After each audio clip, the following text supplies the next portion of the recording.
سيقول السفهاء من الناس ما ولاهم عن قبلتهم التي كانوا عليها قل لله المشرق والمغرب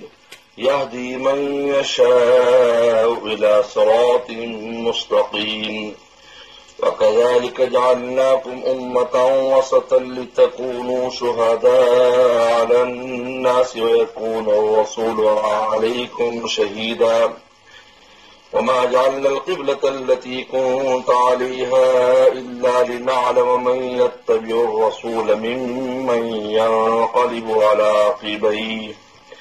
وإن كانت لكبيرة إلا على الذين هدى الله وما كان الله ليضيع إيمانكم إن الله بالناس لرؤوف رحيم صدق اللہ مولانا العظیم۔ یہاں سے اللہ تعالیٰ تحویل قبلہ کے مسئلے کو بیان فرما رہے ہیں۔ جس طریقے پر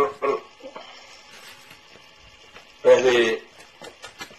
ملت ابراہیمی کا بیان ہوا، اسلام کا بیان ہوا اور پیغمبر صلی اللہ علیہ وسلم کا بیان ہوا، اب ان کے قبلے کا بیان کر رہے ہیں۔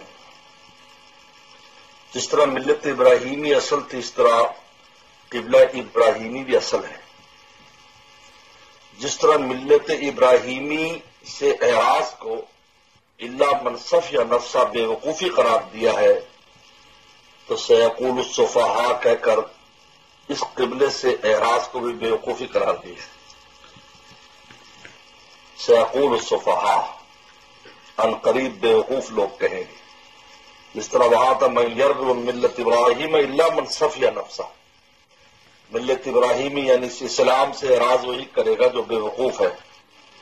یہاں سیقول السفہاء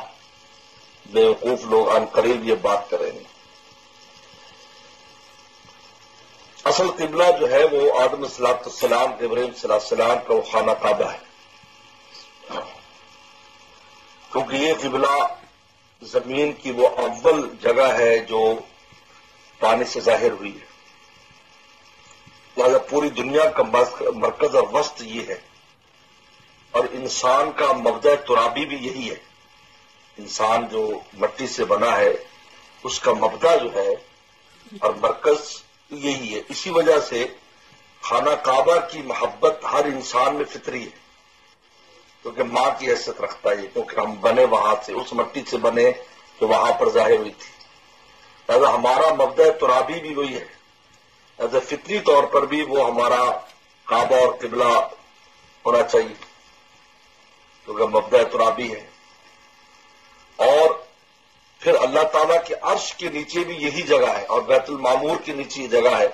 حدیث میں آتا ہے اگر بیت المعمور کو نیچے اتارا جائے تو بالکل خانہ کعبہ پر اترے گا، لہذا جو انوارات اور تجلیات اس جگہ پر ہے پورے عالم میں کہیں بھی نہیں ہیں، کیونکہ بالکل عرش اعظم کے نیچے اور بیت المعمور کے بالکل نیچے ہی، لہذا انوارات اور تجلیات حضرت قاری طیب صاحب رحمۃ اللہ علیہ نے مقامات مقدسہ کتاب میں لکھا ہے کہ پورے عالم میں اللہ تعالیٰ کی تجلیات اترتی ہیں، وہ کسی نہ کسی وصف کے اعتبار سے اترتی ہیں۔ جہاں رزق کا معاملہ ہوتا ہے، جہاں رزق ہے، مارکیٹیں و رزاق کی اتر رہی ہے، بچے پیدا ہو رہے ہیں، لفظ خالق کی تجلی اتر رہی ہے، کہیں کچھ اتر رہی ہے۔ لیکن ایک خانہ کعبہ ایسا ہے جہاں پر کامل ذات کی تجلی اترتی ہے، نے فرمایا، اور پوری تفصیلات حدیث پر لکھی۔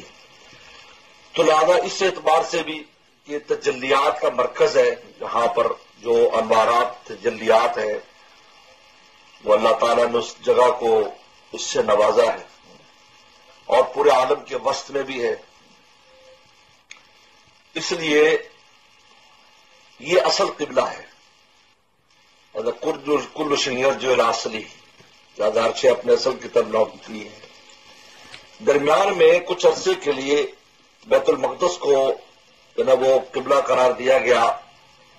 اس کے اندر بھی اللہ نے حکمتیں رکھی تھی کہ پیغمبر صلی اللہ علیہ وسلم کی جو معراج تھی، کیونکہ یہ موسیٰ صلی اللہ علیہ وسلم اور عیسیٰ صلی اللہ علیہ وسلم اس زمانے میں اس کو یہ قبلہ قرار دیا گیا ہے کچھ عرصے کے لیے، لیکن اس سے پہلے بھی خانہ کعبہ قبلہ تھا، آدم السلام نے تعمیر کی، پھر ابراہیم صلی اللہ علیہ وسلم نے بھی اس کی دوبارہ تعمیر کی۔ ایک ابو الانسان ہے اور ایک ابو الانبیاء ہے، دونوں باپ ہیں، ایک انسانوں کے باپ اور ایک نبیوں کے باپ ہے۔ سب سے زیادہ نبی اب ابراہیم السلام کی اولاد میں آئے، لہٰذا کچھ عرصے کے لیے کیا تھا پیغمبر السلام کو معراج وہاں سے کرائی گئی، لہذا چونکہ عروج وہاں سے ہوا ہے آپ کا بیت المقدس سے، اس لیے اس کا بھی حق تھا کچھ عرصے کے لیے اس کو قبلہ قرار دیا جائے۔ اور پیغمبر السلام کے بارے میں تورات انجیل میں جو بشارت تھی نبی القبلتین، یہ آپ کا ایک لقب ہے نبی القبلتین، تو یہ لقب تبھی ہو سکتا تھا کہ آپ دونوں قبلہ طرف نماز پڑھیں، اس لیے بیت المقدس کی نماز پڑھائی گئی۔ اور پھر ایک عجیب بات لکھی ہے مولانا ادریس خان رحمۃ اللہ علیہ نے، بڑی عجیب بات لکھی کہ جو انوارات اور جو برکات بیت المقدس کی تھی، تو کچھ عرصہ ادھر آپ کا جو ہے نا وہ چہرہ مبارک کرا کر قبلہ بنا کر وہ انوارات اور برکات بیت المقدس کی بھی آپ کے سیرہ اقدس میں جذب کی اور پھر اس سے علماء میں منتقل ہوئی۔ یہی وجہ ہے کہ علماء و امتی کا انبیاء بنی اسرائیل قرار دیا گیا کہ اس امت کے جو علماء ہیں ان میں بنی اسرائیل کے پاس جو خیر و برکات تھی وہ بھی حاصل ہے، اور جو ملت ابراہیمی کی ہے وہ مستضاد وہ بھی حاصل ہے ان کو، یہ ہے۔ اس لیے بنی اسرائیل کے ساتھ تشبیہ بھی اس لیے دی گئی،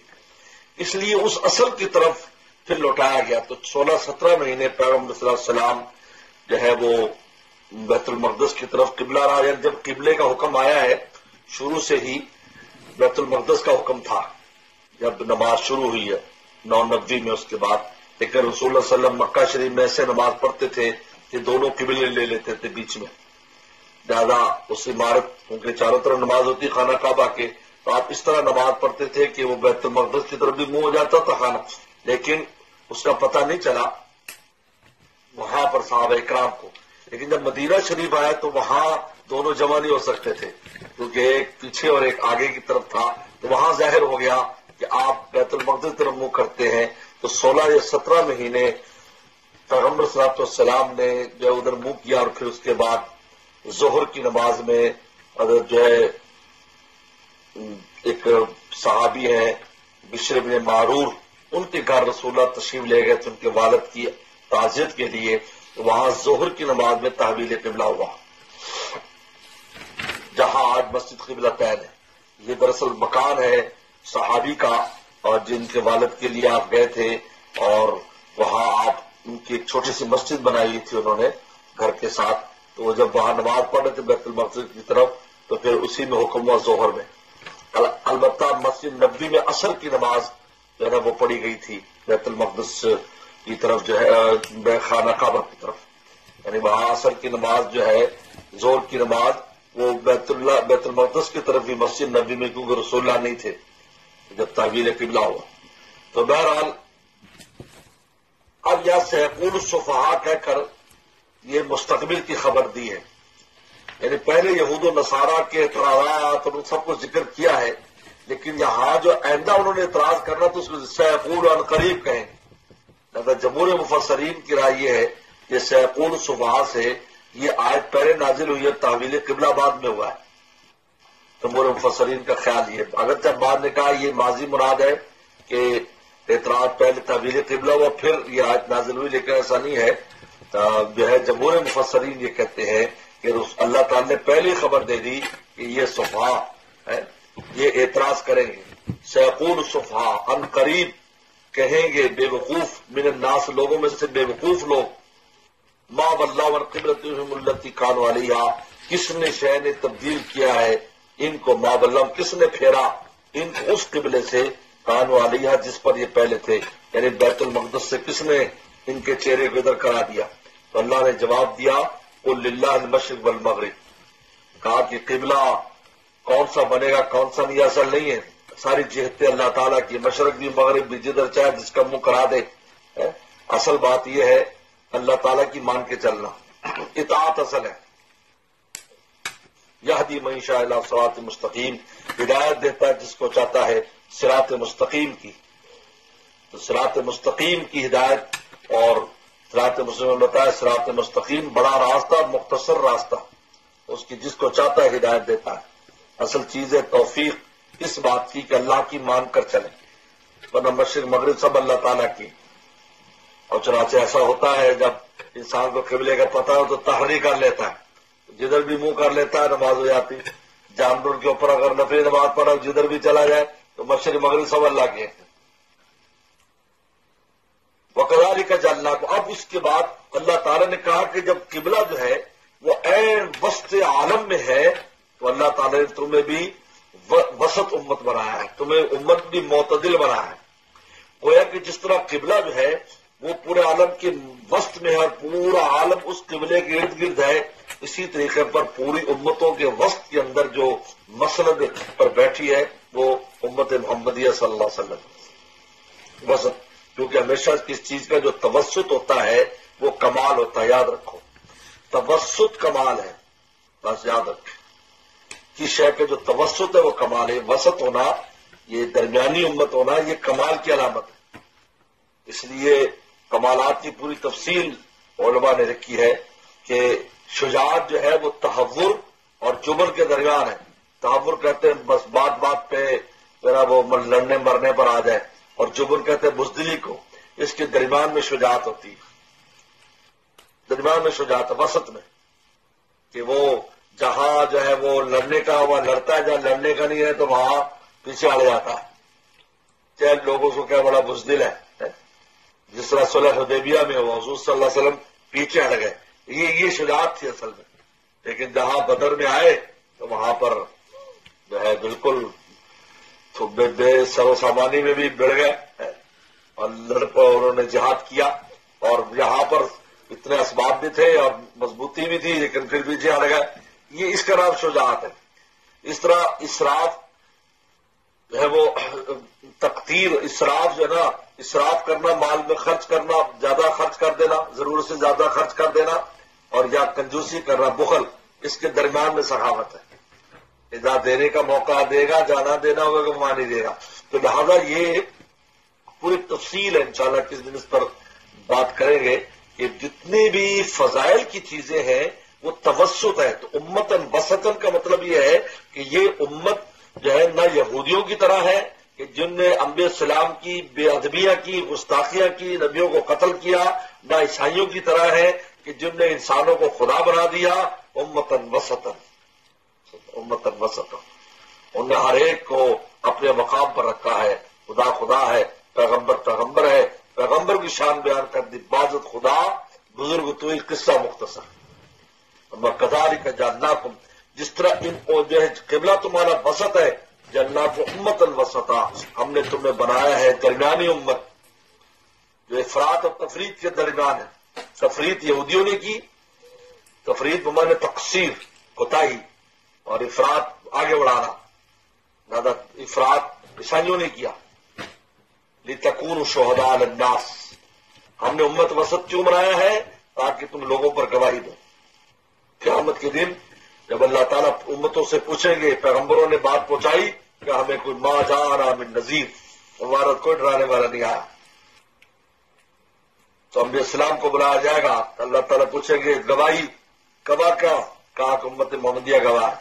میں اور آپ پیش ہوں گے، یاد رکھو، کوئی نہیں لکھا کہ نیک اور وہ سب پیش ہوں گے۔ عجیب کیسے، جب سب پیش ہوں گے تو نبیوں کی سفارشیں بھی اس امت کو ملیں گی، سب پیش ہوں گے، سب، یہ عام ہے، اس میں کوئی خاص نہیں ہے کہ علماء پیش ہوں گے، کسی حدیث میں نہیں، عام پوری امت پیش ہوگی۔ کہیں گے اللہ تعالیٰ اور نبیوں نے بات پہنچائی ہے، تو وہ جرا کریں گے، ان کا یہ تھے ہی نہیں، یہ تو بعد میں آیا، ہم تو پہلے تھے، یہ کیسے ہم پر کر رہے ہیں؟ انہوں نے کہا ہمیں پیغمبر نے ہمارے بتایا ہے کہ ہر نبی نے بات پہنچائی۔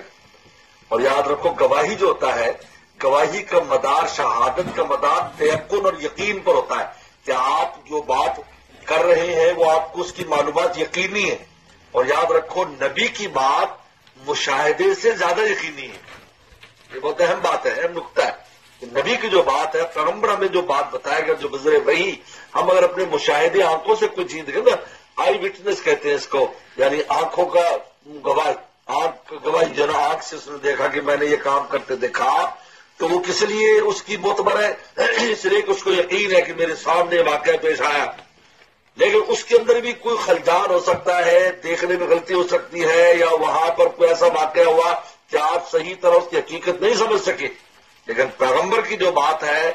اس کے اندر تو کوئی اس کی یقینی ہونے کے اندر کوئی کسی قسم کا شک و شبہ نہیں ہے، لہذا مشاہدے سے بڑھ کر نبی کی بات ہے،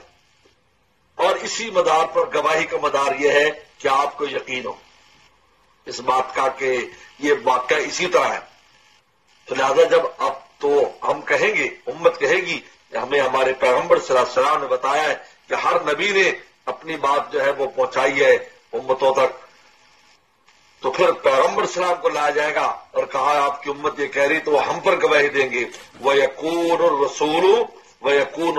عَلَيْكُمْ شَهِيدًا، اور نبی تم پر گواہی دے گا کہ یہ میری امت سچ کہہ رہی ہے۔ اللہ بات اس کے بعد اللہ فیصلہ فرما دیں گے اور ان مجرموں کو جہنم کے اندر ڈال دیں گے، اور نبیوں کو اعزاز دیا جائے گا کہ تم نے ہماری بات کو پہنچا دی۔ اس کے بعد امت وسط، تو امت وسط کو قبلہ بھی وسطی قبلہ دیا گیا جو پورے عالم کے وسط میں ہے۔ اب اس کے بعد اللہ تعالی اعتراض کا جواب دے رہے ہیں کہ یہ جو صفحہ کہیں گے یہ کس نے قبلے سے پھیرا؟ اب اللہ تعالیٰ نے اس کے دو طرح کے جواب دیے ہیں، ایک حاکمانہ جواب ہے اور ایک آگے حکیمانہ جوابات ہیں۔ حاکمانہ جواب یہ دیا ہے کہ ہماری مرضی ہے، ہم آزمائش کرنے کے لیے کرتے ہیں، ہم کو حکم دیتے ہیں تو اس میں ہم آزماتے ہیں۔ ہم نے آزمایا ہے کہ وہ عرب اور خصوص قریشی لوگ جن کے رگ و ریشے میں خانہ کعبہ کی محبت جو ہے وہ بھری ہوئی ہے، کیونکہ اپنے آپ کو ملت ابراہیمی پر کہتے تھے، اور پھر اس کے جوار تھے، اس کے پڑوسی تھے خانہ کعبہ کے، حرم کے پڑوسی، خود کو قتیل اللہ کہتے تھے، اور یہ شرف پورے عالم میں تسلیم کیا جاتا تھا ان کا۔ اگر مکہ سے کوئی آدمی کہیں بھی عالم میں چلا جاتا، ہر آدمی احترام کی نگاہ سے دیکھتا تھا کہ یہ اس جگہ سے آیا جو اللہ کا حرم ہے، جو اللہ کا گھر ہے، وہاں سے آیا ہے۔ تو اب ان کو کہا جا رہا ہے کہ تم نے بیت المقدس کی طرف منہ کرنا ہے، تو آسان کام نہیں ہے یہ۔ تو بیت المقدس کی طرف منہ کرایا، کہا کہ ہم نے عربوں کو آزمایا، اور جب بیت اللہ کی طرف منہ کرایا تو یہود و نصارہ کو آزمایا کہ تم رسول اور اللہ کی مان کے چلتے ہو یا اپنی مرضی کرتے ہو، یا ہمارے آباء و اجداد پہلے یہودی خوش تھے، اور عرب جو ہے حکم مان کر جن نے کیا، جو نہیں مانا انہوں نے اعتراضات کیے۔ اور جب اللہ تعالی نے فرمایا کہ اب بیت اللہ کی طرف منہ کر لو، اب آزمائش آ گئی یہودیوں پر، ان پر آزمائش آ گئی۔ ادھر فرماتے ہیں وما جعلنا القبلہ، اور ہم نے نہیں بنایا وہ قبلہ التی کنت علیہا جس پر آپ تھے، یعنی بیت المقدس، الا لنعلم، مگر اس لیے تاکہ ہمیں علم ہو جائے۔ یاد رکھو یہاں علم سے مراد یہ نہیں ہے کہ اللہ کے علم میں نہیں تھا کہ ایسا ہوگا، اللہ کا تو پہلے سے علم ہے۔ یہاں لنعلم سے مراد ہے امتیاز، لنعلم تاکہ لوگوں پر بھی ظاہر کر دیں، ہم لوگوں کو بتا دیں، کیونکہ اللہ تعالیٰ کے ایک اپنا نظام ہے۔ یاد رکھو اللہ اپنے علم پر فیصلہ نہیں کرتے، بلکہ اس کو بالکل اس اتمام حجت کے لیے جتنے ظاہری جو کسی بھی مسئلے کو ظاہر کرنے کے جتنے اسباب ہوتے ہیں وہ لے کر آتے ہیں۔ اللہ نے علم، یہ نہیں کہ ہمیں علم ہو، اللہ کو تو علم ہے، لیکن تاکہ لوگوں کو بھی علم ہو جائے کہ دیکھو یہ ایسا ہو رہا ہے، اس لیے لنعلم کو مانا کہ لنمیز، تاکہ ہم واضح کر دیں من یتبع الرسول ممن یلغی علی عقبیہ، کون رسول کی اتباع کرتا ہے اور کون جو ہے وہ اپنے ایڑیوں پر واپس چلا جاتا ہے۔ پہلے آزمائش عربوں کی آئی، پھر یہودیوں کی آزمائش آ گئی۔ وہ امکان لکبیرہ، کہا یہ بڑا مشکل کام ہے، یہ بڑا مشکل کام ہے کہ عربوں کا اپنے آبائی قبلے کو چھوڑ کر بیت المقدس کی طرف منہ کرنا، اور پھر بعد میں یہودیوں کا بیت المقدس کو چھوڑ کر جو مسلمان ہو گئے یہودی قبلے جو خانہ کعبہ طرف منہ کرنا، یہ بہت مشکل کام ہے۔ لیکن اللہ الذین ھدی اللہ، مگر اس کے جس کو اللہ ہدایت دے، اللہ جس کو ہدایت دے دے تو اس کے لیے بہت آسان ہو، کہتے ہیں اللہ کی مان کے چلنا ہے، بھائی ہمیں کیا ہے، اللہ کی مان کے چلنا ہے۔ ما کان لیضیع ایمانکم، اس کے بعد یہ اشکال پیدا ہوا کہ جو نمازیں بیت المقدس کی طرف پڑھی گئی اور بعد میں قبلہ تبدیل ہو گیا تو صحابہ فوت ہو گئے یا شہید ہو گئے تو ان کا کیا بنے گا؟ اللہ فرماتے ہیں ہم اللہ تعالیٰ تمہارے ایمان کو ضائع کرنے والے نہیں ہیں. اصل تو تمہارے ایمان کی قیمت ہے کہ مان کر چلنا، اطاعت گزاری جو تم نے طے کر لیا تھا اس پر تمہیں اجر ہے. لہذا وہ نمازی بھی قبول ہے، یہ نمازی بھی قبول ہے. ان اللہ بالناس لرؤوف رحیم. اللہ تعالیٰ لوگوں کے ساتھ بہت شفیق اور رحم دل ہے. رؤوف اور رحیم. رؤوف کہتے اس ذات کو جو ضرر کی چیزوں کو دور کرے، دفع مضرت کرے، اور رحیم جلب منفعت کرے کہ تمام ضرر کی چیزیں. شفیق وہی ہوتا ہے کہ جو ضرر نہ پہنچنے دے کسی کو، اور رحیم ہر طرح کے نفع کی چیز پہنچائے. تو اللہ تعالیٰ لوگوں کے ساتھ رؤوف بھی ہے کہ ان کے ضرر کی چیزیں ان سے دور کرتے ہیں، رحیم بھی ہے کہ تمام نفع کی چیزیں ان کو پہنچاتے ہیں. صدق اللہ مولانا.